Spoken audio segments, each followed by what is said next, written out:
segment of the show for today. We're talking to Pastor Kelvin Walker, the pastor of the Abundant Life Christian Center North in Nashville, Tennessee. And the topic is ex-offenders in Tennessee and second chance programs. Pastor Walker, let's see if we can pick up where we left off during the latter part of the first segment by having you to make a few statements in reference to how individuals who are judged and sentenced find themselves in the system and how they are classified. I mean, where do they generally go, and why do they generally go where they go? Okay. I know before the break, Dr. Haney, you were saying, do they make that decision? Absolutely not. You know, once you incarcerate, you lose all decision-making abilities. I mean, you lose your freedom. So that means the freedom to decide where you're going to live, where you're going to stay, where you're going to spend your time, and everything. But I think there is, you know, like you have River Bend maximum security prison. Good. You know, so you got what they call the high side out there. You know, and on those, and I think that's where they send some of the most violent of the inmates in, people that's come in with murder charges. But not everybody with a murder charge, but some of the most violent inmates will go there. Some of the most unruly inmates, those that have a potential to create further trouble in the system. A lot of times they send them over there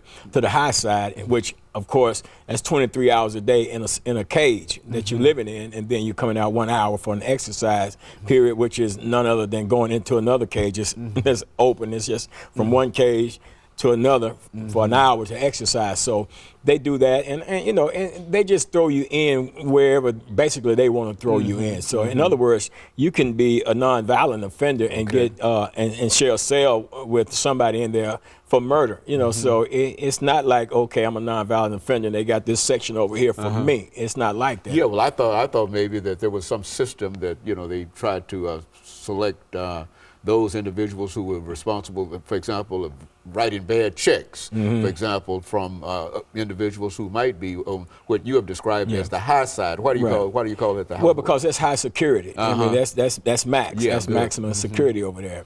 And those are for the ones that they really. I mean, those are the people that, in order to come out of their cells, they have to be handcuffed first and then come out. You know, those people they get fed in the cells and they don't go into the dining room to eat, as opposed to the people on the other side in the prison at River Bend that may be perhaps in Unit 5 or in the Unit 6. And then on the high side, of course, you got Unit 2, which is death row over on that side as well. So that's what the high side is all about over there. And that's how they classify folks when they get in the system itself. Whether they are people who are security risk in a real sense. But I would imagine everybody would be considered a security risk. And then, of course, then the people, you know, and with the gang affiliations and stuff like that, you know, they call them, I don't know if they call them, it's something, S something. Their risk, they categorize them as some type of security risk or something like that. But those, you know, but that's how their system works. I don't know a whole lot about how they actually, what they actually do to classify them, because that's, of course, that's TDOC working, and you know, most people are not privy to that operation. But now gangs are quite prevalent in the institutions. Is that what we're saying? Well, yeah. People are still, you know, they're still involved with the gangs and stuff like that, which is, I mean, which is crazy. You know what I'm saying? I mean, you're incarcerated. You're incarcerated mainly because of your affiliation with the gangs in the first place, and then you get in the system, and then you're going to further that incarceration, that involvement with the gangs while you're incarcerated. So what it says to the system is that you're really not trying to change. The signal that an individual involved in a gang inside the prison system is saying is that I really don't want to get out, because I'm showing you by my actions and by my behaviors while I'm incarcerated that, man, I'm not interested in changing. This is who I am. This is what I do. And basically what you're saying to the system is your best bet is to keep me locked up. You know, it's a sad thing, but it's a thought process that exists.